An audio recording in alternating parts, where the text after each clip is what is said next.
जय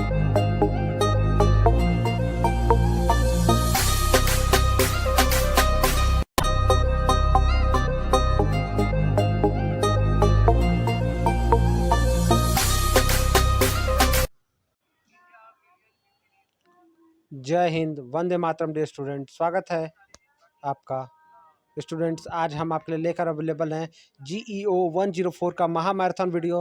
तो स्टूडेंट, इस वीडियो में हम देखेंगे 2022 और 23 में कैसे क्वेश्चन आए थे और उनके राइट आंसर क्या है। तो स्टूडेंट, बिना टाइम वेस्ट किए आपका ले चलते हैं क्वेश्चन की तरफ।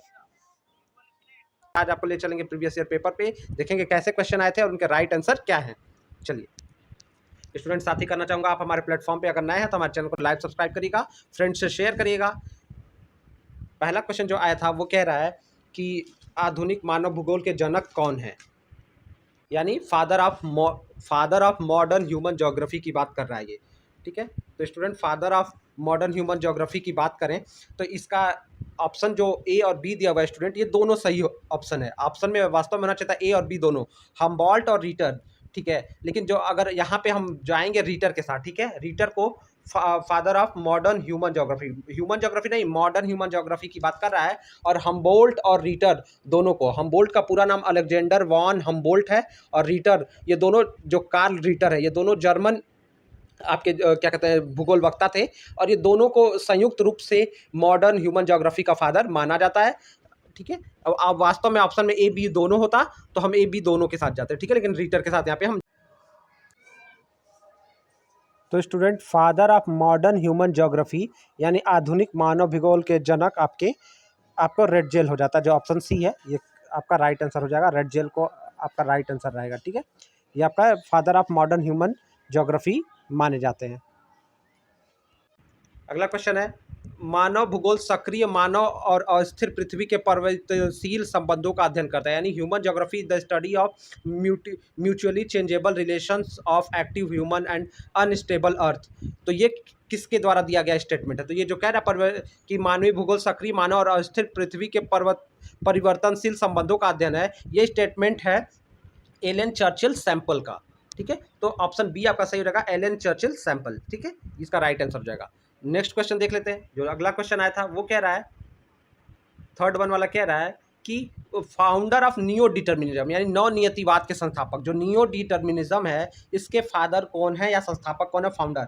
तो ठीक है, जो स्टूडेंट इसके फादर हैं ग्रिफिथ टेलर। ऑप्शन ए आपका राइट हो जाएगा, ग्रिफिथ टेलर इसलिए स्टूडेंट क्योंकि जो नव नियतिवाद इस कहता है कि इसके अनुसार सभी होने वाली घटनाओं के लिए जो हमारी परिस्थितियां होती हैं, उपस्थित परिस्थितियां वही जिम्मेदार होती हैं, यानी जो भी घटनाएं होती हैं वो उपस्थित परिस्थितियों के कारण ही होती है। यही नवनियतिवाद है और ग्रिफिथ टेलर इससे संबंधित है।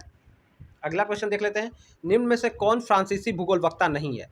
फ्रांसीसी भूगोल वक्ता कौन नहीं है? तो देखिए, इसमें से ब्लास, ब्रूंज और डिमांजिया की बात करें तो ये तीनों फ्रांसी जोग्राफर है, फ्रेंच जोग्राफर है। ठीक है, और जो रीटर है ये जर्मन है। रीटर कौन है? तो जर्मन है। तो फ्रेंच कौन नहीं हुआ? रीटर नहीं हुआ। ठीक है, राइट ऑप्शन डी हो जाएगा।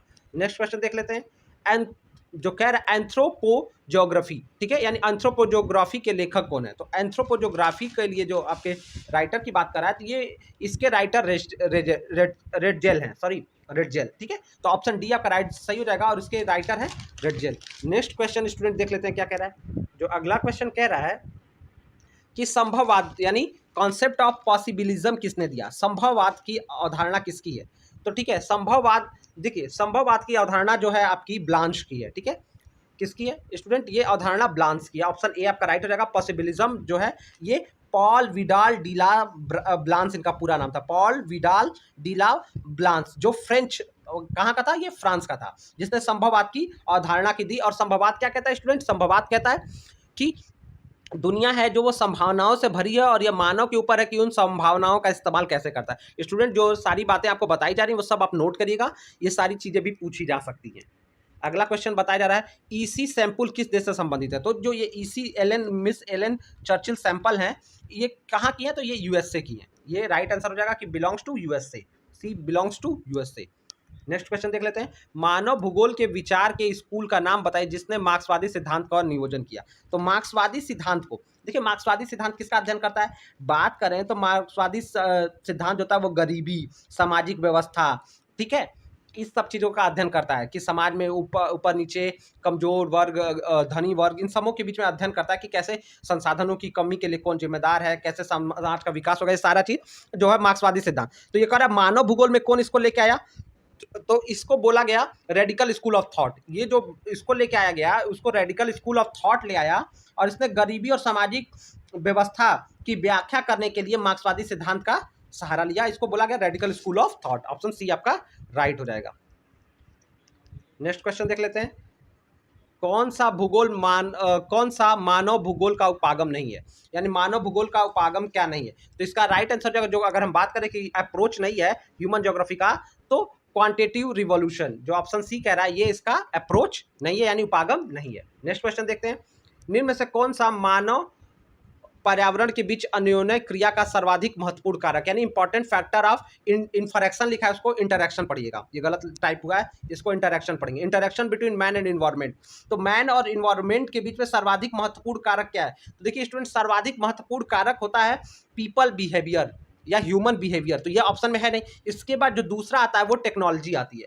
तो जो सर्वाधिक, क्योंकि जो पर्यावरण और मनुष्य के बीच मूल्य नहीं, मूल्य तो बहुत है कि सदा सत्य बोलो, अच्छा करो, उससे कुछ नहीं होगा, करने से होगा। तो मानव बिहेवियर होगा, यानी पीपुल्स बिहेवियर, मानव का आचरण। और दूसरा हो जाता है प्रौद्योगिकी, यानी जो टेक्नोलॉजी। क्यों स्टूडेंट? क्योंकि मनुष्य प्रौद्योगिकी की सहायता से अपने भौतिक पर्यावरण के साथ अंतःक्रिया करता है, इसलिए राइट ऑप्शन सी हो जाएगा। अगर इसमें पीपल बिहेवियर होता तो आपका जो मानव का वो क्या कह सकते हैं आचरण व्यवहार, तो वो ज़्यादा सही होता। तो वो तो है नहीं, तो हम टेक्नोलॉजी के साथ जाएंगे। अगला क्वेश्चन है, रेड इंडियन अथवा अमेरिकन इंडियन का संबंध किससे है। तो ये मंगोलाइड है। आपको याद रखना होगा स्टूडेंट, रेड इंडियन जो बोला गया, अमेरिका के जो मूल लोग थे, जब क्रिस्टोफर वहाँ पहुंचा था तो वो भारत की खोज के लिए निकला था, और वो जब अमेरिका पहुंचा तो उसको लगा भारत आ गया, और वहाँ के लोगों को देखा, जो वहाँ के मूल लोग थे उनको रेड, क्योंकि उनके चमड़े के अंदर से लाल रंग का जो दिख रहा था, जो स्किन होता था उनका, तो उसके अंदर लालिमा थी, इसलिए उनको रेड इंडियन बोल दिया। इंडियन और रेड दिखे तो रेड। लेकिन ये किस जनजाति के है, तो ये मंगोलाइड है। ठीक है, इंडिया से इनका कोई संबंध नहीं है।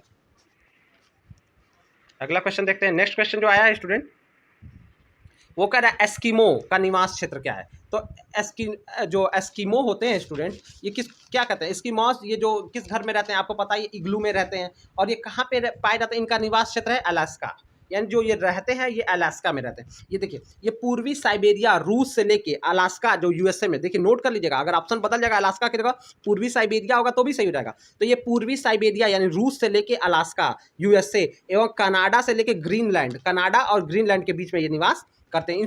इन क्षेत्रों पे मतलब रहते हैं, बीच नहीं कहेंगे, इन क्षेत्रों में रहते हैं। तो ऑप्शन यहाँ के हिसाब से अलास्का सही हो जाएगा।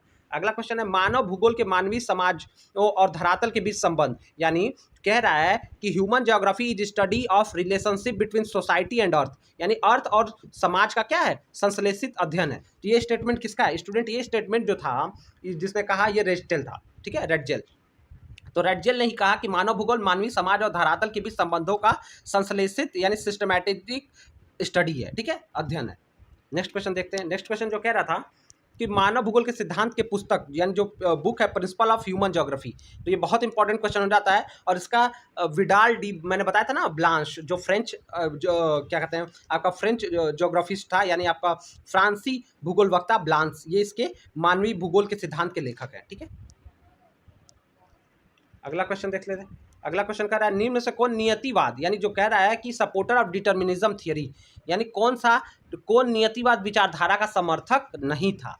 तो बात करें तो स्टूडेंट, नियतिवाद का समर्थक कौन है, डब्ल्यू हार्टक, आर हॉटसोन और ओ एच स्पेट और उपयुक्त सभी। तो all of D right answer हो जाएगा, ऑल ऑफ दी, सभी ये समर्थक नहीं थे। अगला क्वेश्चन देख लेते हैं, भूगोल वक्ताओं में से कौन जलवायु नियतिवाद पर विशेष रूप से बल दिया। ठीक है, तो किसने विशेष रूप से कह रहा है जलवायु नियतिवाद। जलवायु नियतिवाद को बात करें तो इसमें जलवायु नियतिवाद पे ज्यादा बल मिस एलन चर्चिल सैंपल ने दिया है। ठीक है, राइट आंसर हो जाएगा मिस एलन चर्चिल सैंपल। इसको क्लाइमेटिक भी बोलते हैं, और ये क्लाइमेटिक, इसको अगर दे देगा क्लाइमेटिक डिटर्मिनिज्म, तो याद रखिएगा इसको जलवायु नियतिवाद हिंदी में बोलते हैं। और ये कॉन्सेप्ट दिया गया मिस एलन चर्चिल सैंपल द्वारा। अगला क्वेश्चन देखते हैं, इतिहास के लिए भूगोल का अनुप्रयोग का परिचय, यानी ये बुक का नाम है an introduction to the application of geography to history. ये वर्क किसका है। तो स्टूडेंट, ये वर्क बात करें तो ये जो दिया गया सिद्धांत, ये रेडजेल का हो जाता है। ठीक है, रेड जेल, ऑप्शन डी आपका राइट हो जाएगा। ये स्टेटमेंट जो है ये application of geography to history, ये रेड जेल का है। अगला क्वेश्चन देखते हैं, निम्न में से कौन मानव प्रजाति के वर्गीकरण का आधार नहीं है? तो देखिए मानव के प्रजाति के वर्गीकरण का आधार आंख, नाक, त्वचा और बाल है, कान नहीं है, तो इसमें ईयर नहीं होगा। ठीक है, इसमें ईयर नहीं होगा स्टूडेंट। आंख, नाक, कान, सॉरी आंख, नाक, बाल और त्वचा का रंग, यानी बाल का रंग, त्वचा का रंग, आंखों का आकार, नाक, ये सब मानव प्रजाति के वर्गीकरण का आधार है, लेकिन कान नहीं है। ठीक है, तो सी नहीं होगा। रुको और जाओ, जो ये रुको और जाओ की जो थियरी थी, यानी जिसको कहता है स्टॉप एंड गो, ये जो निश्चयवाद की है जो धारणा स्टॉप एंड गो, ये किसके द्वारा दी गई है? तो ये ग्रिफिथ टेलर, ठीक है, ग्रिफिथ टेलर निश्चयवाद की यह अवधारणा ग्रिफिथ टेलर की है। ठीक है, ग्रिफिथ टेलर की अवधारणा है। ये अवधारणा कहता है कि यातायात नियंत्रक की तरह काम करता है, कि जैसे गहरी लाइट होगा तो पास करना है सिग्नल, तो इसको यातायात नियंत्रक का भी, निश्चयवाद का यातायात नियंत्रक सिद्धांत की अवधारणा के नाम से भी जाना जाता है। ग्रिफिथ टेलर इसका राइट आंसर हो जाएगा। ये आप देख लीजिएगा स्टूडेंट की। ठीक है, ये बहुत इंपॉर्टेंट भी हो जाता है। अगला क्वेश्चन है, निम्न में से कौन सा कारक जन्म दर को प्रभावित करता है? तो धर्म, अगर मान लीजिए धर्म में कहा गया है जन्म दर को, देखिए जनसंख्या अगर सबसे प्रमुख होता तो जनसंख्या की संरचना, ये बातें होती, ठीक है, लेकिन कह रहा है धर्म, जनसंख्या की संरचना, राजनीति, तो जन्म दर, ये सारी चीजें हो जाएंगी, तो उपयुक्त सभी के साथ जाएंगे, क्योंकि राजनीति में अगर सरकार कानून बना देते हैं बच्चे करने तो भी प्रभावित होगा, धर्म में लोग अपने धर्म के हिसाब से चलेंगे तो भी प्रभावित होगा। तो ये सारी चीजें हैं। अगर धर्म में लिखा हो कि ज़्यादा, अगर आपका परिवार ज़्यादा बड़ा होना चाहिए तो जैसा लोग उसी को फॉलो करने लगेंगे, तो ये सारी चीज़ें जिम्मेदार हैं। ठीक है, अगला क्वेश्चन है, निम्न में से कौन सा एक विरल जनसंख्या वाला देश नहीं है, यानी not area of Spurs population? ठीक है, तो विरल जनसंख्या वाला वो जो नहीं है, तो इसका राइट आंसर क्या हो जाएगा स्टूडेंट? तो इसका राइट आंसर हो जाएगा स्टूडेंट सी, जो कह रहा है कि दक्षिण पूर्व एशिया यानी साउथ ईस्ट एशिया हो जाएगा, कि not area of Spurs population. ठीक है, नेक्स्ट क्वेश्चन जो आया था, माल्थास का सिद्धांत, यानी जो माल्थुजियन थियरी है वो किससे संबंधित है? तो माल्थुजियन थियरी जो है स्टूडेंट, बहुत इंपॉर्टेंट क्वेश्चन है, याद रखिएगा कि ये पॉपुलेशन से संबंधित है। माल्थुजियन थियरी यानी माल्थस का जो सिद्धांत था, ब्रिटिश अर्थशास्त्री था यह माल्थस, कहाँ का था? ब्रिटिश अर्थशास्त्री था। इसकी पुस्तक है प्रिंसिपल ऑफ पॉपुलेशन, यानी जनसंख्या का सिद्धांत, प्रिंसिपल ऑफ पॉपुलेशन, ये माल्थस की किताब है, ये ब्रिटिश अर्थशास्त्री था और ये जनसंख्या से संबंधित है। अगला क्वेश्चन है, कौन सा सर्वाधिक जनसंख्या वाला नगर है?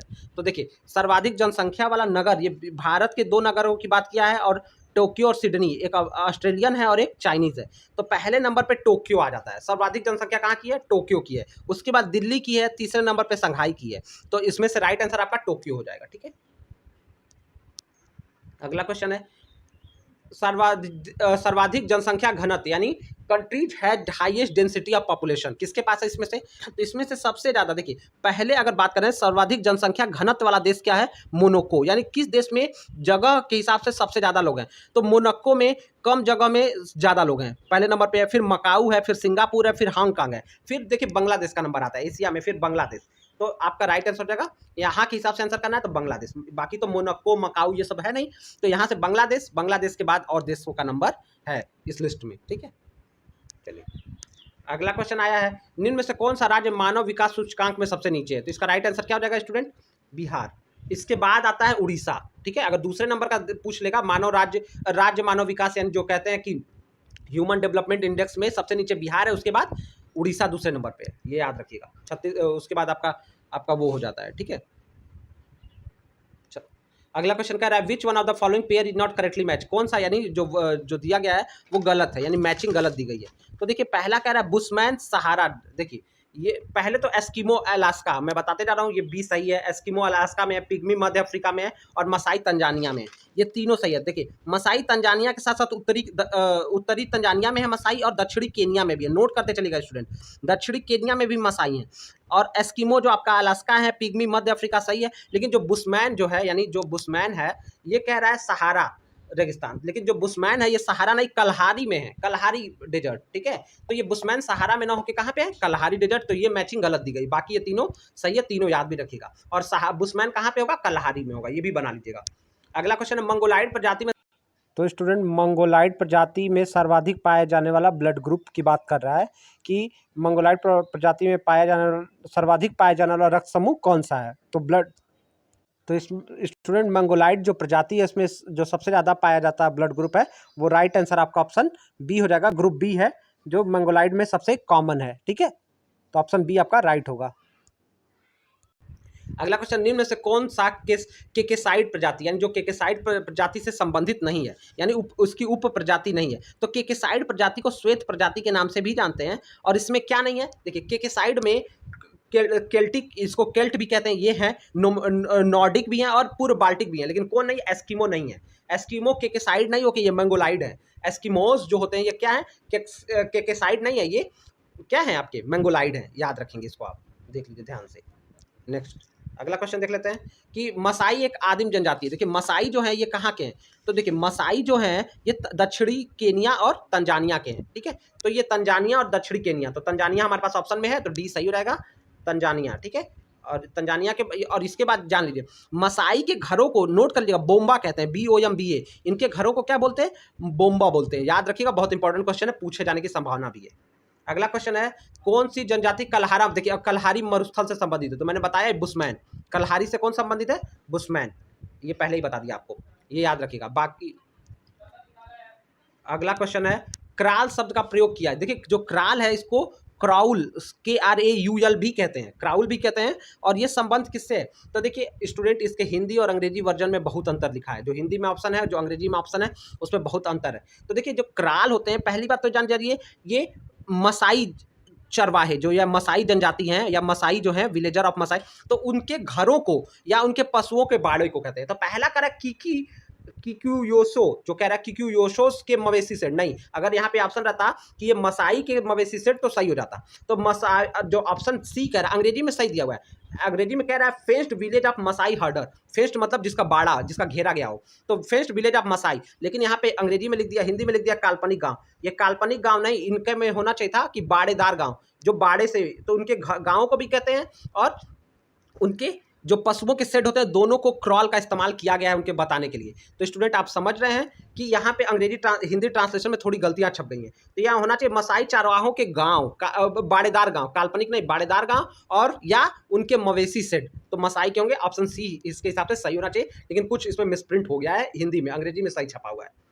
अगला 32वां क्वेश्चन देखते हैं, कह रहा है कि निम्न में से कौन सी जनजाति देहाती खाना बदोश, यानी देखिए देहाती खाना बदोश यानी जो पास्टोरल नोमैडिज्म होता है, उससे कौन सी जनजाति संबंधित है। तो देखिए पिग्मीज, जो पिग्मीज होते हैं वो पास्टोरल नोमैडिज्म से संबंधित है। यानी जो आप कहते हैं कि देहाती खाना बदोश, देहाती कहने का मतलब जो जानवरों को अपने साथ लेकर ट्रैवल करते हैं या उन पे डिपेंडेंट, उन पे निर्भर होते हैं। तो ये अपने भोजन के लिए फिशिंग, हंटिंग, शिकार पे होते हैं, और ये पिग्मी होगा। तो ठीक है, तो खाना जो आपका देहाती खाना बदोश का हो जाएगा वो पिग्मी जनजाति है, जिसको पास्टोरल नोमैडिज्म से संबंधित ये हैं, ठीक है, ऑप्शन ए सही हो जाएगा। अगला क्वेश्चन, एस्किमो के बर्फ के घर कहलाते हैं। देखिए ये तो सबको पता होगा, उनको इग्लू कहते हैं, बर्फ के हाउस को क्या कहते हैं, उनके एस्किमोस के बर्फ के घर को इग्लू कहते हैं। मसाई के घरों को बोम्बा कहते हैं, ये सब याद रखिएगा। अगला क्वेश्चन है, एशियाई टुंड्रा, टुंड्रा बहुत सारे हैं, अब उसमें पूछ लिया एशियाटिक टुंड्रा के लोगों को क्या कहा जाता है। तो देखिए एशियाटिक टुंड्रा को इसमें कहा जाता है सेमियोड, जो ऑप्शन ए है, एशियाटिक टुंड्रा को सेमियोड के नाम से जाना जाता है, जिसको समोई कहा जाता है, ठीक है, ये याद रखिएगा। टुंड्रा बहुत सारी है, लेकिन यहाँ पे एशियाई पूछा है तो समोई सही होगा, जिसको सेमियोड अंग्रेजी में बोलते हैं। अगला क्वेश्चन है कि निम्न में से किस महाद्वीप की जनसंख्या वृद्धि सर्वाधिक है। तो देखिए सर्वाधिक जो हाईएस्ट ग्रोथ ऑफ पॉपुलेशन किस कॉन्टिनेंट में है, तो देखिए सबसे पहले नंबर पे एशिया है। इसमें से बताना है तो आपको मैं पहले बता दे रहा हूँ, सबसे अधिक एशिया का है, दूसरे नंबर पे अफ्रीका है, तीसरे पे यूरोप है, चौथे पे उत्तरी अमेरिका है। तो दूसरे पे अफ्रीका है, पहला तो दिया नहीं है तो दूसरा दिया है, इसमें से बताना है, तो अफ्रीका दूसरे पे। तो नोट कर लीजिएगा कि जनसंख्या कैसी है, पहले एशिया में है, फिर अफ्रीका में है, फिर यूरोप में, फिर उत्तरी अमेरिका में, दक्षिणी अमेरिका में, फिर अंटार्कटिका में। तो ये सारा क्रम है, इसके हिसाब से अफ्रीका सही हो जाएगा, ठीक है। नेक्स्ट क्वेश्चन देख लेते हैं। अगला क्वेश्चन कर रहा है, निम्न में से कौन भारत 2011 के 3 सर्वाधिक जनसंख्या वाले राज्यों का सही क्रम, 2011 के हिसाब से जनसंख्या का सही क्या अवरोही क्रम, यानी जो आपका कह रहा है अवरोही क्रम में कौन सा है, ठीक है, डिसेंडिंग या डिक्रीजिंग ऑर्डर में आपको बताना है। तो इसके हिसाब से डिक्रीजिंग ऑर्डर में सबसे ज्यादा उत्तर प्रदेश, फिर बिहार, महाराष्ट्र, फिर बिहार, तो ऑप्शन बी सही हो जाएगा। सबसे अधिक जनसंख्या कहाँ पे, उत्तर प्रदेश में, उससे कम महाराष्ट्र में, उससे कम बिहार में। तो ये आपका घटते क्रम में होगा, बढ़ते क्रम में पहले बिहार होता, फिर महाराष्ट्र होता, फिर उत्तर प्रदेश हो जाता। अगला क्वेश्चन, विश्व की सर्वाधिक जनसंख्या वाला रेगिस्तान, ये तो बहुत अच्छा क्वेश्चन, इंपॉर्टेंट क्वेश्चन है। Most populated desert of the world, Thar desert, क्या राइट आंसर हो जाएगा आपका, थार डेजर्ट, सहारा मरुस्थल। अगला क्वेश्चन देखते हैं, किस क्षेत्र में सबसे पुरानी सुव्यवस्थित नगरी बस्तियां, तो ये तो आपका इंडस वैली सिंधु घाटी सभ्यता में होता है। कह रहा है oldest well documented urban settlement जो आपका पाया गया है यानी नगरीय बस्तियां कहाँ पे रही हैं, तो सुव्यवस्थित वो सिंधु घाटी में रही हैं। ऑप्शन बी सही रहेगा। और जो 39 क्वेश्चन आया था स्टूडेंट, कह रहा है कि निम्न में से कौन सा पुरुष प्रवास का मुख्य कारण है। तो देखिए क्यों व्यक्ति माइग्रेट करता है, पुरुष क्यों माइग्रेट करता है, कार्य और रोजगार, अगर उसको कार्य और रोजगार अपने क्षेत्र में मिले तो वो प्रवास नहीं करेगा, वो माइग्रेट नहीं करेगा। तो वर्क और एम्प्लॉयमेंट आपका राइट आंसर हो जाएगा। नेक्स्ट क्वेश्चन जो कह रहा है कौन सा मानवीय बस्तियों का प्रतिमान नहीं है, यानी कौन नहीं है, which is not a pattern of human settlement. तो इसका राइट आंसर हो जाएगा हेमिल्टेड, जिसको हिंदी में पूर्वा बोलते हैं। ठीक है, हेमिल्टेड भी याद रखिएगा। तो स्टूडेंट इस तरह से 40 क्वेश्चन की सीरीज को हमने आपके लिए कवर किया। बहुत मेहनत करके सबसे ऑथेंटिक सोल्यूशन आपके लिए लाया है स्टूडेंट। हम आपके लिए बहुत सारा एफर्ट लगाते हैं ताकि आपको ऑथेंटिक और सही जानकारी मिले। फिर बता रहा हूँ क्वेश्चन बैंक के आंसर पे विश्वास मत करिएगा, उसको क्रॉस चेक कर लीजिएगा, जरूर चेक करके जाइएगा, वरना आपके नुकसान होने की संभावनाएं बहुत ज़्यादा है। आप कमेंट करके बताइएगा वीडियो को कि आपको वीडियो कैसा लग रहा है, और जिस सब्जेक्ट का आप चाहते हैं कि हम आपके लिए प्रीवियस ईयर पेपर लेकर आएँ उसको भी कमेंट करके बताइएगा। स्टूडेंट इस चैनल को लाइक सब्सक्राइब शेयर करिएगा फ्रेंड्स के बीच, हमारा हौसला बढ़ाएगा। Thank you so much. ताकि आपकी तैयारी को मिल सके धार और आप अपने एग्जाम्स में सबसे अच्छा करके दिखाएं। तो चलते हैं क्वेश्चन की तरफ। स्टूडेंट्स जो स्टूडेंट्स हमारे प्लेटफॉर्म पे नए हमारे चैनल को सब्सक्राइब नहीं किया स्टूडेंट, उनको बता देता हूं कि आप चैनल को सब्सक्राइब कर लीजिएगा। डीडीयू से रिलेटेड सारी जरूरी इन्फॉर्मेशन यहाँ पे आपको टाइम पे मिलती रहेगी।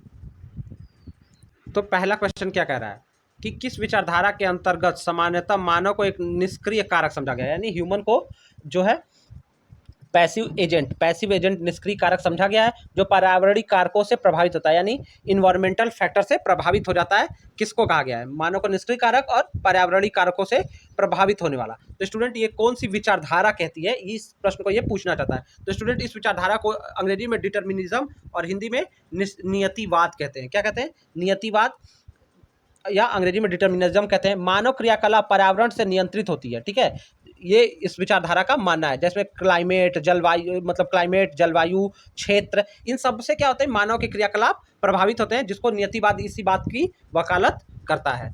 चलिए दूसरे क्वेश्चन की तरफ चलते हैं।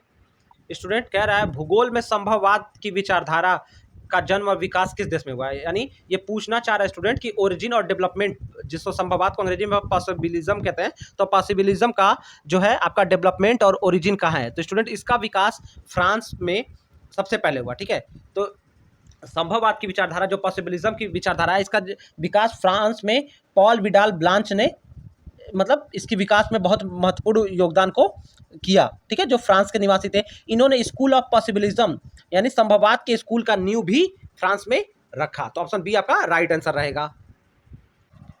अब तीसरा क्वेश्चन कह रहा है yellow skin is a characteristic feature of which of the following races, यानी किस जनजाति प्रजाति के लोग त्वचा का रंग पीला होता है। तो स्टूडेंट ये बहुत ही इंपॉर्टेंट क्वेश्चन है और इसके प्रीवियस ईयर में भी इसके क्वेश्चन पूछे गए थे। तो स्टूडेंट मंगोलाइड, किस जनजाति के, मंगोलाइड जनजाति के कलर का जो रंग होता है वो येलो यानी पीला होता है। तो राइट आंसर आपका सी रहेगा।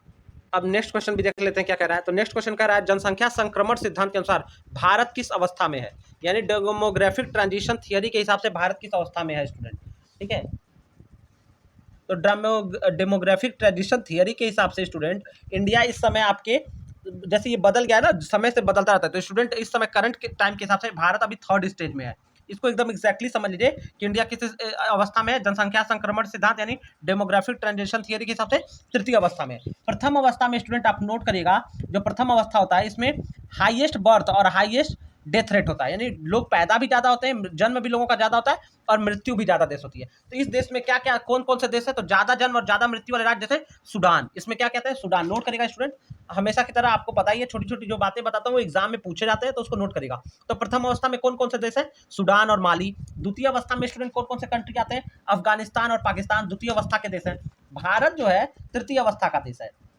ठीक है स्टूडेंट, भारत जो है तृतीय अवस्था, इसमें भारत के साथ साथ कोलंबिया, जमैका, साउथ अफ्रीका और आपका यूएई यानी दुबई भी इसी में आता है तृतीय। इसमें क्या होता है स्टूडेंट, बर्थ रेट जो होता है गिरता है और पॉपुलेशन बढ़ती है। बर्थ रेट क्या होता है, गिरता चला जाता है, मतलब लोगों की मृत्यु कम होती है और जनसंख्या बढ़ती रहती है। और चौथा स्टेज जो है इसमें क्या होता है स्टूडेंट, जो सबसे चौथा स्टेज है इसमें क्या होता है स्टूडेंट, इस समय भारत दुनिया का सबसे अधिक जनसंख्या वाला देश बन गया है, लेकिन इससे एक दिन में नहीं बना है। तो ये जो ठीक है तो इसमें कह रहा है, अब जो चौथा स्टेज भी समझ ले रहे हैं क्यों, low birth and death rate, जो चौथा अवस्था वाला देश है उसमें लोग पैदा भी कम होते हैं और वहाँ मृत्यु भी कम होती है, यानी संसाधनों का उचित उपयोग वहाँ पे हो पाता है। इसमें क्या होता है, स्टेबल पॉपुलेशन रहती है। जो चौथी अवस्था है उसमें पॉपुलेशन क्या रहती है, स्थिर रहती है, लोग पैदा भी कम होते हैं, मतलब स्वस्थ रहते हैं, और कम लोगों की मृत्यु भी मतलब लगातार या धड़ाधड़ नहीं होती है। तो इस देश में ऑस्ट्रेलिया और यूएसए आपके देश आते हैं चौथे में, ठीक है। तो इसको आप अच्छे से समझ लीजिएगा, इधर उधर की बातें मैं नहीं करता हूँ, आपको डिटेल में जो बातें स्टूडेंट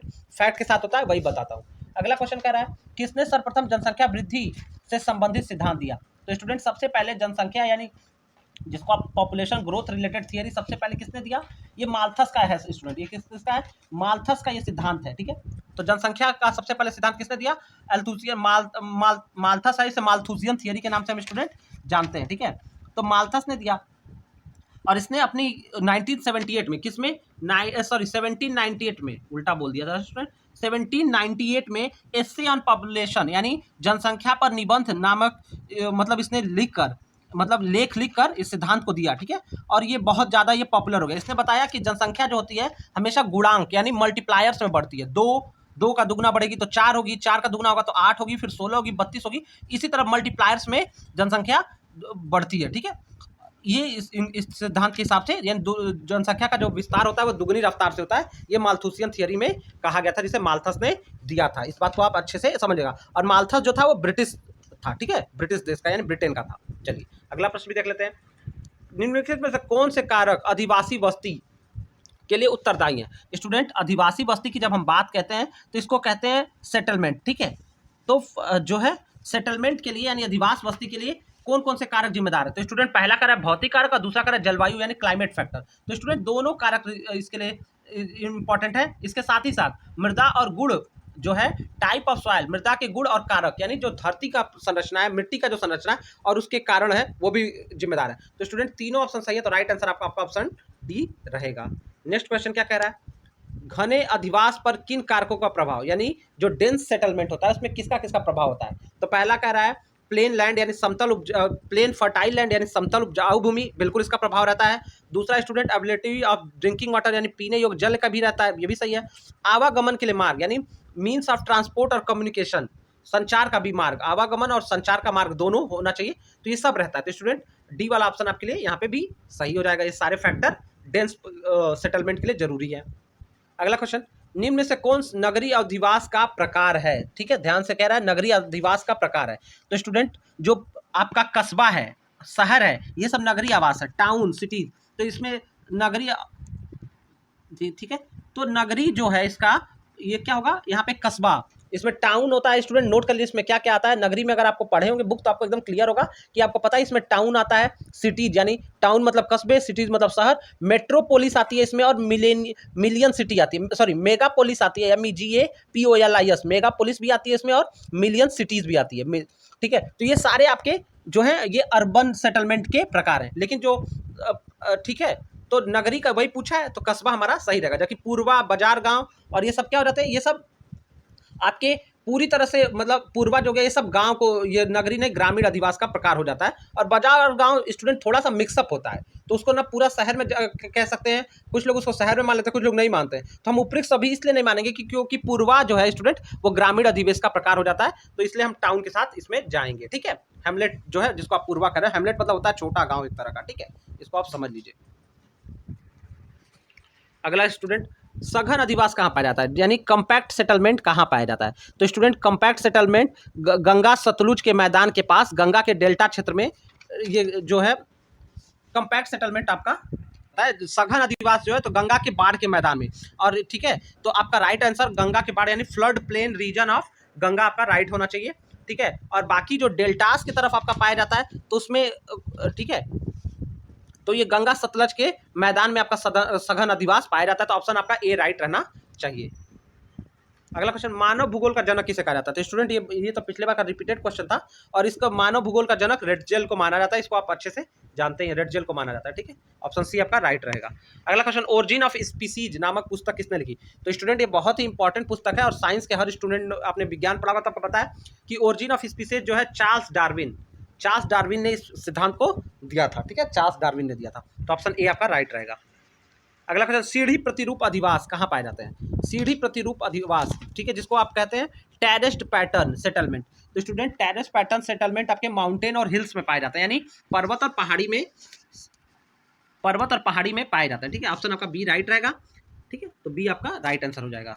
अगला क्वेश्चन, निहारिका नेबुलर विलेज कहाँ पाए जाते हैं? नेबुलर यानी निहारिका प्रकार के गांव कहाँ पाए जाते हैं? तो स्टूडेंट ये नदियों के पास पाए जाते हैं। निहारिका प्रकार के गांव जो है, निहारिका वाले गांव वो रिवर्स के पास पाए जाते हैं। खास करके जैसे जो गांव गंगा यमुना दोएब के किनारे पाए जाते हैं वो सब आपके होते हैं नेबुलर सेटलमेंट। और ये क्या होता है, नेबुलर सेटलमेंट के जो गांव होते हैं जिसको आप निहारिका प्रकार कहते हो, ये छोटे होते हैं, स्मॉल होते हैं, और रोड्स आर सर्कुलर। और यहाँ पे जो जो रोड होते हैं, तो मतलब जो आपका यातायात का रोड होगा वो सर्कुलर होता है। वो कैसा होता है? सर्कुलर यानी गोलाकार होता है।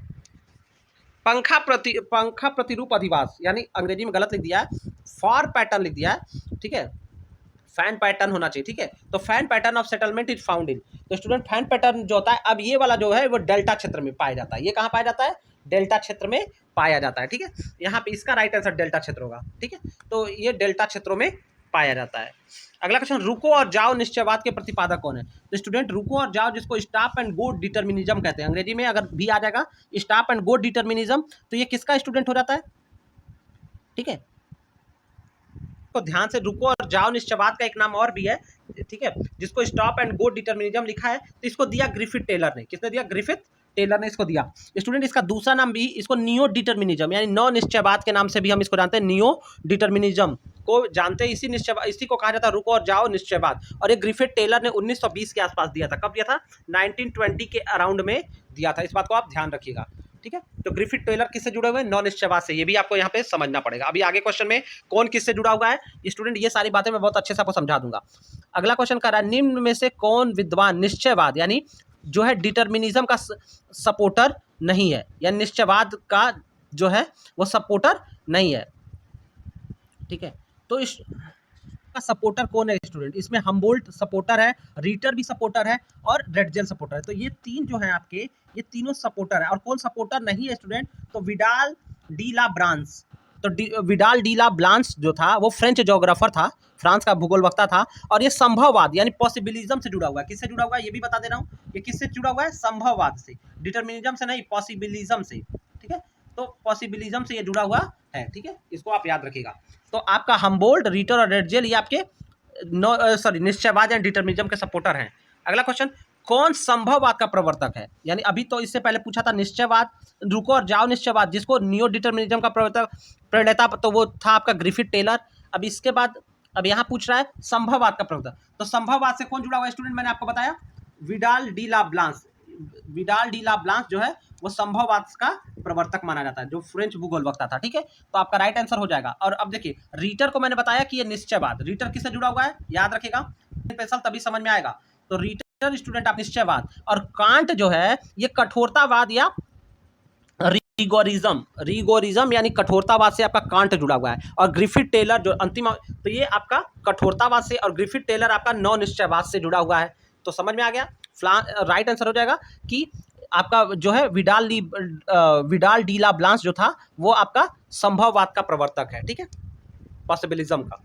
अगला प्रश्न, निम्नलिखित में से किसने अपने जनसंख्या सिद्धांत में प्राकृतिक और प्रतिबंधनात्मक नियंत्रण की बात?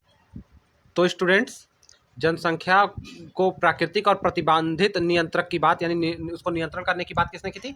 माल्थस ने की थी। किसने की थी? और इसी ने सबसे पहले जनसंख्या का सिद्धांत भी माल्थस ने ही दिया था स्टूडेंट, 1798 में दिया था। इसने जनसंख्या को प्राकृतिक और नियंत्रण में करने की या प्रतिबंध लगाने की बात की थी, ठीक है। और इसका प्रसिद्ध जो एस्से हुआ, जिसको हम कहते हैं एस्से ऑन पॉपुलेशन एंड जनसंख्या पर निबंध, ये बात माल्थस का है, ठीक है। तो आपका राइट आंसर ऑप्शन बी रहेगा। नेक्स्ट क्वेश्चन देख लेते हैं। अगला प्रश्न कर रहा है, अंतर क्षेत्रीय या अंतरदेशीय प्रवास होता है, जिसको आप अंग्रेजी में इंटर रीजनल। स्टूडेंट मैं आपको अंग्रेजी इसलिए बार बार जोड़ देता हूं क्योंकि बहुत बार परीक्षा में देखा जा रहा है हिंदी शब्दों के बजाय हिंदी और अंग्रेजी दोनों में अंग्रेजी शब्दों को ही दे दिया जा रहा है। तो इसको आप समझिए, अंतर क्षेत्रीय यानी इंटर रीजनल, और दूसरा अंतर्देशीय यानी इनलैंड माइग्रेशन। ये क्या होता है दोनों के बीच में, मतलब कैसा क्या है, कैसा होता है? तो पहला कह रहा है ग्राम से नगर, नगर से ग्राम, नगर से उपनगर और उपयुक्त सभी। तो स्टूडेंट ये सारे ऑप्शन सही हैं। अंतर क्षेत्रीय अंतरदेशीय जो वो प्रवास होता है ये इन सब क्षेत्रों में होता है। तो ऑप्शन डी आपका राइट रहेगा। Rural to urban, urban to rural और अर्बन टू सब अर्बन यानी सेमी रूरल कहते हैं, ये भी सही है। ट्रांस ह्यूमंस होते हैं। ट्रांस ह्यूमंस किसको कहा जाता है स्टूडेंट? तो ये क्या होता है, सीजनल माइग्रेशन को ट्रांस ह्यूमंस के कहते हैं। सीजनल माइग्रेशन है ऋतु प्रवास, जैसे होता है ना कुछ पक्षी किसी खास ऋतु में, जैसे साइबेरियन क्रेन है ना, तो अपने खास मौसम में भारत में आते हैं फिर लौट जाते हैं। तो जब पशु पक्षी किसी खास मकसद से एक क्षेत्र से दूसरे क्षेत्र की यात्रा किसी विशेष ऋतु में या जलवायु होने पर ही करते हैं, तो वो आपका ट्रांस ह्यूमंस कहलाता है, जिसको आप सीजनल माइग्रेशन कह सकते हैं। अगला क्वेश्चन, निम्न में से कौन से क्षेत्र में कम आबादी वाले आवासीय क्षेत्र हैं, यानी जो है नॉन ह्यूमंस रीजन जो होते हैं वो कहाँ पे हैं? तो जहाँ पे लोग सबसे ज़्यादा कम निवास कर रहे हैं, यानी वो क्षेत्र कौन सा है? तो उसको सहारा मरुस्थल बिल्कुल एकदम आपका बंजर है, वहाँ पे ठीक अंटार्कटिका एकदम बर्फ गिरती है, वहाँ पे भी रहना संभव नहीं है। और अमेजन बेसिन यानी अमेजन की घाटियों की तरफ भी रहना संभव नहीं है। तो स्टूडेंट बहुत कम आबादी वहाँ रह पाती है। तो इसका राइट आंसर हो जाएगा उपयुक्त सभी, यानी तो डी वाला आपका राइट आंसर रहेगा। अगला प्रश्न, विश्व की आधे से अधिक जनसंख्या किस अक्षांशों के मध्य पाई जाती है, यानी किस जो है लैटिट्यूड के बीच में सबसे ज्यादा पॉपुलेशन रहती है? तो स्टूडेंट 20 डिग्री नॉर्थ से लेके 20 डिग्री नॉर्थ से लेके 20 डिग्री 40 डिग्री नॉर्थ के बीच में ही सबसे ज्यादा जनसंख्या रहती है। और इस जो अक्षांश के बीच में एशिया पूरा एशिया आ जाता है, यूएसए आ जाता है, यूरोप आ जाता है, भारत भी इसी के अंदर समाहित है। तो सबसे ज़्यादा जनसंख्या 20 डिग्री नॉर्थ से 40 डिग्री नॉर्थ के बीच में ही रहती है। अगला प्रश्न, निम्नलिखित में से किस देश में अधिकतम जनसंख्या घनत्व है? इसमें से बताना है, वैसे नहीं बताना है। वैसे तो सबसे ज़्यादा जनसंख्या घनत्व आपका साउथ एशिया में है, लेकिन इसमें से तो बोला western Europe, western Africa, Australia और साउथ अमेरिका। तो स्टूडेंट इसमें से सबसे ज़्यादा जनसंख्या घनत्व जो है आपका वेस्टर्न यूरोप यानी पश्चिमी यूरोप में इस ऑप्शन से है। अब वैसे साउथ एशिया में सबसे ज़्यादा जनसंख्या घनत्व है, जिसमें भारत, आपका चाइना, ये सब सम्मिलित होते हैं। अगला क्वेश्चन, लोगों का जीवन स्तर उच्चतम होता है कहलाता है जब पॉपुलेशन एट विच स्टैंडर्ड, जो जीवन का रहन सहन जीवन स्तर उच्चतम होता है, उस अवस्था को क्या कहते हैं? तो स्टूडेंट जीवन स्तर उच्चतम होता है उसको हम बोलते हैं ऑप्टिमम पॉपुलेशन, जिसको बोलते हैं अनुकूलतम जनसंख्या, ऑप्टिमम पॉपुलेशन। राइट आंसर आपका डी वाला हो जाएगा। अगला प्रश्न, जनांकीय संक्रमण सिद्धांत किसने दिया? तो अभी जनसंख्या का सिद्धांत या पहला जनसंख्या का सिद्धांत या प्राकृतिक और प्रतिबंधित जनसंख्या का सिद्धांत मैंने आपको बता दिया है, माल्थस ने दिया था। अब ये बोल रहा है स्टूडेंट जो है डेमोग्राफिक ट्रांजिशन थियरी यानी जनांकीय संक्रमण का सिद्धांत, तो इसको दिया था स्टूडेंट, बहुत बड़ी बात बता रहा हूँ, अच्छी बात बता रहा हूँ, मतलब कि इसको दिया था वैरन थॉम्सन ने। पहले तो आप लिख लीजिए इसको, क्यों वैरन थॉम्सन ने दिया, सबसे पहले किसने दिया? तो दिया इसको वैरन थॉम्सन ने, डब्ल्यू थॉम्सन के नाम से जाना जाता है, वैरन थॉम्सन। और पेन नोट कर लीजिएगा स्टूडेंट, आपका सारा डाउट क्लियर रहेगा। और किस वर्ष दिया थॉम्सन ने इसको? 1929 में दिया। कब दिया? 1929 में, माल्थस के बहुत बाद थॉम्सन ने दिया, ठीक है, जिसको डेमोग्राफिक ट्रांजिशन थियरी, ठीक है। और इसको विस्तारित करने का काम एफ नोस्टीन ने किया, नोटिस्टीन ने किया। तो दिया किसने? थॉम्सन ने सबसे पहले। ऑप्शन नहीं है तो हम चलिए इग्नोर करते हैं। और इसको विस्तारित किया डब्ल्यू.एस. थॉम्सन ने 40-45 के आसपास, ठीक है। तो विस्तारित, तो ये जो जनांकीय संक्रमण के सिद्धांत के साथ दो लोगों का नाम ही आता है, और सबसे पहला नाम आपका वॉरेन थॉम्सन का आता है, वॉरेन थॉम्सन का आता है, और उसके बाद एफ नोस्टीन का नाम आता है। तो एफ नोस्टीन है, तो थॉम्सन और नोस्टीन इसके लिए जाने जाते हैं, तो ऑप्शन हम बी लगा देंगे। लेकिन स्टूडेंट इससे भी ज़्यादा सही रहता है, वॉरेन थॉम्सन ने 1929 में एफ नोस्टीन से पहले इस सिद्धांत को 10-15 साल पहले ही दे दिया था, 10 साल पहले ही दे दिया था। तो ठीक है, और दोनों ही बस थॉम्सन और नोस्टीन दोनों इस सिद्धांत से जुड़े हुए हैं। तो थॉम्सन हमारे पास ऑप्शन नहीं है, तो नोटिस्टीन आपका हो जाएगा। और माल्थस की थियरी से बिल्कुल अलग है। अगला क्वेश्चन, निम्नलिखित में से कौन सा कारक प्रवास को प्रभावित करता है? प्रवास को यानी सेटलमेंट को अफेक्ट करने वाला कारण क्या है? तो प्रतिकर्ष कारक और आकर्षण कारक, ठीक है, यानी पुश फैक्टर और पुल फैक्टर दोनों है। तो ऑप्शन ए बी दोनों हो जाएगा, राइट आंसर आपका सी हो जाएगा। थारू जनजाति मुख्यतः पाई जाती है स्टूडेंट, यानी थारू जो ट्राइब होती है वो कहाँ पाई जाती है स्टूडेंट? थारू जाति नेपाल से जितने सटे वाले इलाके होते हैं ना, वहाँ पे पाई जाती है। तो भारत के उत्तर प्रदेश के गोरखपुर जिले के आसपास भी थारू जातियाँ पाई जाती हैं, ठीक है। तो गोरखपुर आपका क्षेत्र पर्टिकुलर बताया जाए, उत्तर प्रदेश इसमें राइट आंसर हो जाएगा। उत्तर प्रदेश और बिहार के समीप में ये जनजातियाँ ज़्यादा पाई जाती हैं। तो उत्तर प्रदेश में गोरखपुर आपका, और बिहार के नेपाल के समवर्ती इलाके इसमें शामिल है। तो उत्तर प्रदेश आपका राइट आंसर हो जाएगा, और बिहार रहता तो उत्तर प्रदेश और बिहार दोनों हो जाता। घोटुल प्रथा किस जनजाति से संबंधित है स्टूडेंट? ये एक अच्छा क्वेश्चन है, आपके हिसाब से सोशियोलॉजी का भी ये बहुत महत्वपूर्ण प्रश्न होता है। तो घोटुल प्रथा होता है स्टूडेंट जिसको आप कहते हो, ये गौड़ समुदाय से संबंधित है। ये किससे है? गौड़ समुदाय से संबंधित है। गौड़ समुदाय में, जो गौड़ ट्राइब में स्टूडेंट मरिया मुड़िया समुदाय है। गौड़ समुदाय की एक उप समुदाय इसमें रहने वाला, गौड़ समुदाय के अंदर एक समुदाय है, छोटा समुदाय मरिया मुड़िया समुदाय, जो आपके छत्तीसगढ़, ठीक है, और महाराष्ट्र के निकट पाया जाता है। छत्तीसगढ़ के बस्तर जिले के आसपास और महाराष्ट्र के पड़ोसी जिलों के पास ये पाए जाते हैं। और मड़िया मुड़िया समुदाय में क्या होता है स्टूडेंट, ये एक बड़ा कुटीर होता है जिसमें गांव के किशोर सामूहिक रूप में रहते हैं और वो अपने साथ ही रहते हैं। ठीक है, इसको तो किशोर जो सामूहिक रूप से एक साथ रहते हैं, ठीक है, मड़िया जिसको मड़िया ही कहा जाता है, उसमें साथ रहते हैं। और यहाँ पे समुदाय में लड़कों को अपने लड़के लड़कियों को किशोर किशोरियों को अपने वर्षसाथी को चुनने की इजाजत दी जाती है। ठीक है, तो आपका राइट आंसर सी रहेगा, गोल्ड।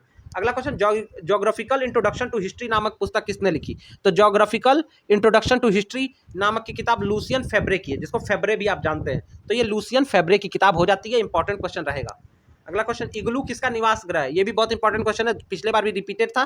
तो स्टूडेंट ये एस्किमोस का है, एस्किमो का है। स्टूडेंट मैं आपसे कहना चाहूंगा कि अगर आपको अच्छा लगता है तो अगर आप कमेंट करेंगे तो हो सकता है हम आपके लिए मैराथन वीडियो आपके 2022 का जो इससे पहले का प्रीवियस ईयर पेपर है उससे रिलेट करके मैं आपके लिए एक मैराथन वीडियो जल्दी चैनल पे अपलोड कर दूंगा। स्टूडेंट आप किस कॉलेज से वीडियो को देख रहे हैं उसको हमें कमेंट करके जरूर बताइएगा। साथ ही साथ आप हमारे व्हाट्सएप टेलीग्राम से जुड़ जाइएगा। वीडियो में डिस्क्रिप्शन में आपको व्हाट्सएप और टेलीग्राम ग्रुप का लिंक मिल जाएगा। वीडियोज को फ्रेंड से शेयर करना ना भूलिएगा, इसी से हमें हौसला मिलेगा, हम आपके लिए नए वीडियो लाते रहेंगे। तो अगला क्वेश्चन, पिग्मी जनजाति सामान्यतः पाई जाती है। स्टूडेंट पिग्मी जनजाति जो होती है वो पिग्मी जनजाति हमेशा कांगो बेसिन के पास पाई जाती है। कांगो जो बेसिन जो नदी क्षेत्र है तो बेसिन के पास पाई जाती है, जिसमें अफ्रीका का आता है। तो ठीक है, तो अफ्रीका यहाँ पे राइट आंसर हो जाएगा। पिग्मी जो होते हैं वो कांगो के पास पाए जाते हैं, इसीलिए पिग्मी को अगला क्वेश्चन जो कह रहा है अभी आपको समझ में आ जाएगा। देखिए क्या कह रहा है तो आप समझ जाएगा। Pygmies belong to which following race? तो किससे संबंधित है पिग्मी जनजाति, किससे संबंधित है? तो स्टूडेंट निग्रॉइड, जिसको कांगोइड कहते हैं। ठीक है, तो अगला प्रश्न में भी मैं बता रहा था निग्रॉइड या कांगोइड। निग्रॉइड को इसी जनजाति को कांगोइड जनजाति भी हम कहते हैं और पिग्मीज इसी से संबंधित है और ये कांगो क्षेत्र में पाए जाते हैं, इसीलिए इनको कांगोइड भी कहा जाता है और ये निग्रॉइड होते हैं। ठीक है, तो इसको आप अच्छे से समझ लीजिएगा। पिग्मी जो है वो कांगोइड या नेग्रॉइड जाति से संबंधित है जो कांगो क्षेत्र में पाया जाता है और कांगो क्षेत्र में आपका अफ्रीका समाहित है, तो इसलिए अफ्रीका का ऊपर वाले क्वेश्चन का आंसर हो जाएगा। अगला क्वेश्चन, यूर्त आवास किस जाति के हैं? तो स्टूडेंट खरगिज, जो यूत्र आर हाउसेस मेड बाई, जो यूत्र जो होते हैं स्टूडेंट, यूर्ट्स जो होते हैं ये खरगिज जनजाति के घर होते हैं। ठीक है, इसको आप याद रख लीजिएगा। ये भी इस बार एस्किमोस के साथ साथ ये भी इंपॉर्टेंट, खरगिज जनजाति के, तो ये भी इंपॉर्टेंट हो जाएगा। अगला प्रश्न देखते हैं, सही मैच कराना है स्टूडेंट। तो बुशमैन जो जनजाति है खरगिज है, पिग्मी और एस्किमोज है। तो पिग्मीज के लिए मैंने आपको बता दिया कि कांगो में पाया जाता है जिसमें अफ्रीका है, तो आप तीसरे का दूसरा लगा देंगे तो तीसरे सी का दूसरा हमको जहां मिलेगा वो वाला ऑप्शन सही हो जाएगा। ठीक है, तो पिग्मीज का कांगो बेसिन, बुशमैन आपके स्टूडेंट बुशमैन आपके कालाहारी में पाए जाते हैं। बुशमैन कहाँ पाई जाती है जनजाति, ये बहुत इंपॉर्टेंट है, चारों को अच्छे से याद रखिएगा। बुशमैन कहाँ पाई जाती है पूछ देगा अलग अलग तो भी याद रखिएगा। तो कालाहारी में पाए जाते हैं, तो पहले का चौथा और मतलब ए का फोर्थ और सी का 2, तो ये इससे ही पता चल जाता है। अगर इस तरह से भी आप 1 2 को कर लोगे तो आप मैच कर लोगे स्टूडेंट। ठीक है, तो चलिए और दोनों को बता देता हूँ। खिरगिज के बारे में मैंने अभी इससे पहले ही आपको बताया। तो खिरगिज जो होती है स्टूडेंट वो आपके किर्गिस्तान में पाई जाती है। खिरगिज कहाँ पाई जाती है? किर्गिस्तान। तो तीसरे का बी का तीसरा जगह, और एस्किमोज जो होते हैं वो ग्रीनलैंड में। ठीक है, और ये इग्लू वाले घर जो एस्किमोज बनाते हैं। तो स्टूडेंट इसके हिसाब से आपका राइट आंसर क्या बना? पहला वाला ऑप्शन आपका राइट हो जाएगा, यानी बुशमैन आपके कालाहारी में, खिरगिज आपके जो आपका खिरगिज हो जाएंगे वो आपके किर्गिस्तान में पाए जाएंगे, पिग्मी आपका कांगो में पाया जाएगा और एस्किमोज आपका ग्रीनलैंड में हो जाएगा। तो राइट आंसर ऑप्शन ए रहेगा आपका। अब देखिए फिर वही अगला क्वेश्चन, कालाहारी मरुस्थल में कौन सी जनजाति पाई जाती है? तो ये तो अभी इसी से पहले मैच में ही क्लियर किया, वही मैं कह रहा था आपको, पहले बताया है, याद आ रहा था क्योंकि क्वेश्चन देखा था। तो बुशमैन पाई जाती है। कालाहारी में कौन सी पाई जाती है? बुशमैन पाई जाती है। चलिए अगला प्रश्न देखते हैं। लोगों का मूल स्थान बाहर जाने की प्रक्रिया को जाना जाता है। लोगों का मूल स्थान, जो लोग अपने घर छोड़ के चले जाते हैं उसको हम क्या कहते हैं स्टूडेंट? ठीक है, तो 2 बातें हैं, एक होता है इमिग्रेशन और एक होता है एमिग्रेशन। तो अप्रवास और उत्प्रास 2 चीज होती हैं स्टूडेंट, और बाहर जाने के लिए दोनों शब्दों का इस्तेमाल किया जाता है। ठीक है, बाहर जाने के लिए दोनों का इस्तेमाल किया जाता है। जो लोग अपना घर छोड़ के दूसरी जगह चले जाते हैं तो इसमें कुछ लोग वहीं जाके बस जाते हैं, वहीं के निवासी हो जाते हैं, तो वो आपके इमिग्रेंट्स हो जाते हैं। उत्प्रवास में क्या होते हैं, इसमें लोग जाके वहीं पे बस जाते हैं, और अप्रवास में लोग अस्थायी जाके वहाँ पे काम करते हैं, रहते हैं, फिर अपने अगर समय मिलता है तो अपने घर भी आते रहते हैं। लेकिन उत्प्रवास में क्या होता है, वो माइग्रेट करते हैं, यानी प्रवासी बनते हैं और वहीं जाके बस जाते हैं। ठीक है, तो इसके हिसाब से ऑप्शन आपका सी तो राइट आंसर रहेगा। दोनों में अंतर भी मैंने आपको समझा दिया है। अगला क्वेश्चन, निम्नलिखित में से कौन मानव प्रजाति के वर्गीकरण में प्रयुक्त नहीं होता है? वर्गीकरण में क्या शामिल नहीं है? आंखें, नाक, कान और बाल केस। तो स्टूडेंट इसमें हमेशा जो मानव को बांटा गया है तो उसमें जो है कान को सम्मिलित नहीं किया गया, कान के स्ट्रक्चर को ध्यान नहीं दिया गया। बाकी जो वर्गीकरण हुआ है उसमें आंख, नाक और बालों का के बारे में जिक्र हुआ है, तो कान आपका नहीं हो जाएगा। इसको देखते ही कान अगर मिल जाए तो आंसर में टिक करिएगा। मंगोलाइड प्रजाति का उत्पत्ति क्षेत्र माना जाता है। मंगोलाइड कहाँ से आए स्टूडेंट? तो मंगोलाइड माना जाता है मध्य एशिया से आए हुए हैं। राइट आंसर आपका रहेगा सेंट्रल एशिया, ठीक है, मध्य एशिया से ये माने जाते हैं मंगोलाइड। अगला प्रश्न देख लेते हैं। वर्तमान मानव का आविर्भाव यानी इमरजेंस यानी उदय किस युग में हुआ, कब आए? तो वर्तमान मानव का उदय किस युग में हुआ?